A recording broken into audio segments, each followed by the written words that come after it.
All right, let's have it. Mike, first of all, that's one of the fastest games we've seen this season in many years. What were your thoughts on it, though, from your perspective? I thought our guys did a heck of a job of getting ready to compete this week. I thought we were playing at a really, really high level. After a tough outing in Brisbane, I thought, tons of credit to the guys of really, really dialing into the game plan.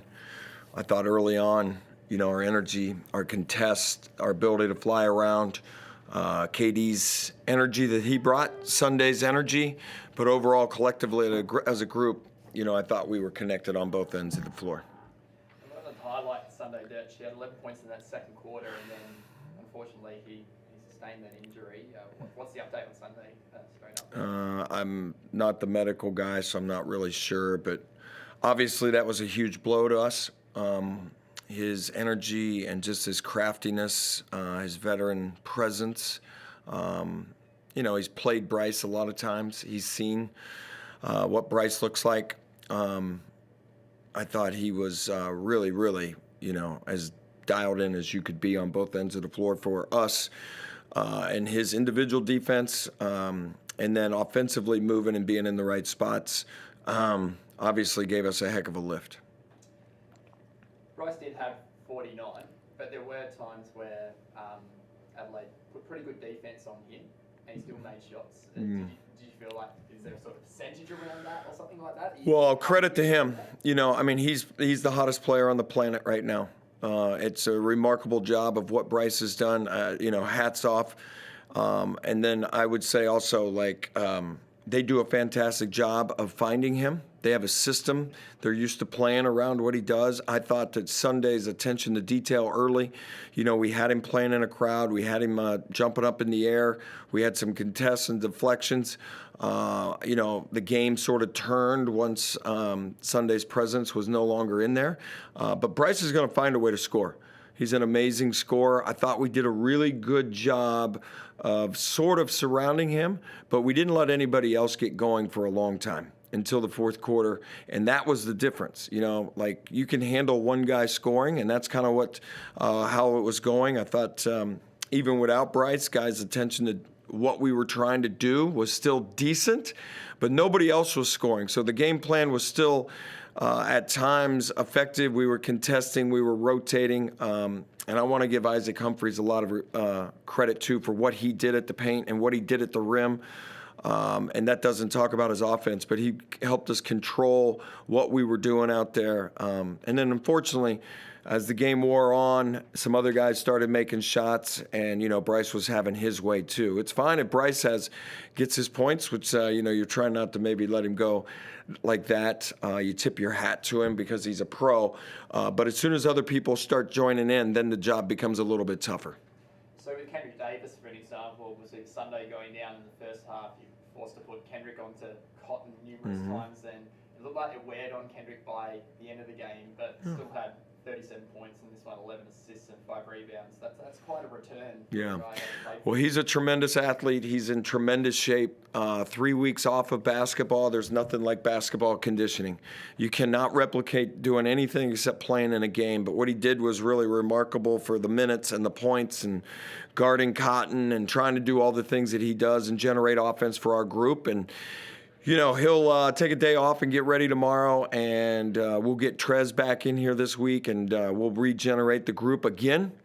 It seems like every week where the guys going in and out, we'll figure out a little bit different game plan and a little bit different way to work, and how this looks against New Zealand next weekend, and we'll get the guys ready to go.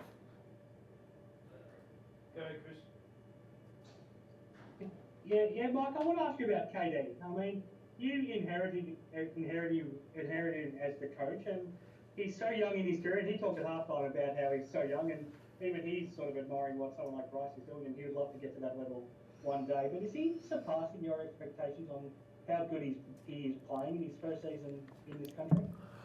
Well, I just think that he's been tremendous. I mean, I think scouting him and kind of knowing him in the States, seeing him in the G League a little bit last year, you kind of have an idea of his talent, but you never know exactly how it's going to translate to the NBL and, how it looks over the course of a season and things. But, his quickness and his strength are just a little bit different, So I'm super happy for him. He loves to play basketball. It's what he does. You'd have to talk to him, but I'm not sure he has a lot of other hobbies. But he loves to get out there and compete. And, for the most part, when it's time to go, and especially in a situation where he's making the comeback tonight, you knew that you were going to get his best effort that he could do. This is an impossible question to answer because it's a hypothetical. But I get the feeling that the biggest change in the game in the second half simply was that Sunday wasn't out there, both defensively and what he was giving you offensively. If you did look at it hypothetically, do you think the game doesn't change as significantly as it did if you still have Sunday? Well, it's hard for me to have the crystal ball on that one, to be honest with you, but we were playing at a really, really high level.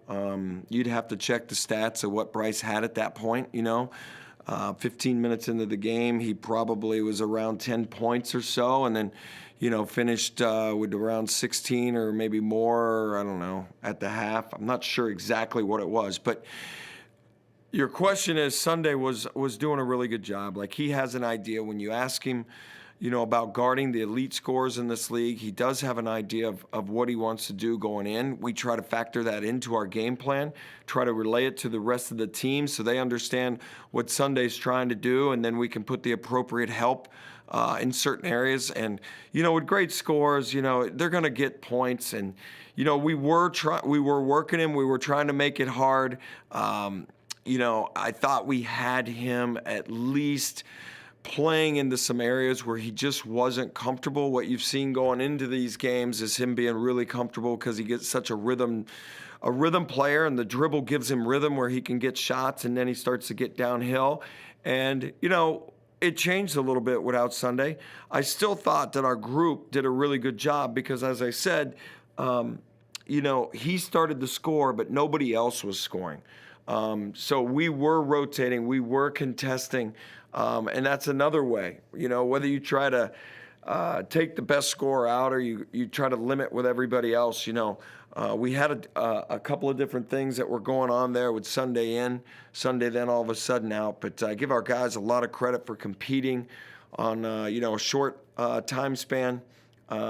And losing Sunday in the middle of it. We've been in this situation where it's kind of been next man up. Our young guys are trying. They're competing like crazy. We're getting efforts from a lot of different guys, and I couldn't be prouder of the group. Like you said, you have no choice but to have a next man up mentality. But at the same time, how frustrating is it that you get KD back today, you get Montrez back next week, and now you lose. You're still without DJ and you lose Sunday. Yeah, it's just part of the game.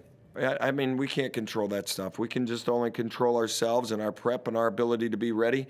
I can't, health and luck and all those things. We don't have anything we can do with that. And we'll do everything we can with the group to recover and, stretch, recovery, and, hopefully we can avoid any more of these situations. And, we'll slowly start to get guys back. And we've got a bunch of young guys that are, really digging into these minutes. And eventually it's really going to help us down the road. Are you expecting a pretty fired up and motivated Montrez now when he gets back on the floor? I mean, you would have to ask Trez that too. As a coach, I'm hoping. I would imagine. He loves hooping. He loves playing basketball. It's what he's always done his whole life. I think guys that, are professional and have had such a level of success being a professional athlete and a basketball player, that's the one thing that you love to do is, get out there on that stage and perform. And I would imagine he's looking forward to putting on the Adelaide jersey and doing that for the home fans next weekend. I mean, he already plays with natural great energy, but do you expect him to come back with an extra little bit of a chip on his shoulder?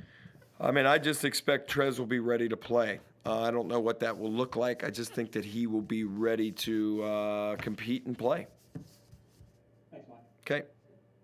Jess? Have you had much interaction with Trez whilst he's been off, Coach, or have you just sort of let him have a bit of a rest to mentally reset? Both. I always try to reach out to people, but both, text him, call him, but you also just give him a little bit of space. I know he's working. We have multiple people here on this organization have been talking to him the whole time, so I don't feel like I have to talk to him every day. But, I mean, he knows I'm here, and everybody has, reached out to him, and we've been in constant contact and, ready to see him when he gets back, and we'll go from there. Just finally from me, DJ spoke during the telecast. He's set to start running next week. Are you hopeful of getting him back by a certain date? Yeah, I have no date in my brain. That's for the medical staff. As I've said before, that's their expertise. I've got to focus on trying to coach the team. So when DJ is cleared to get out there, that's when DJ will be back. Thank you. Thank you. Well, good, Coach. Okay.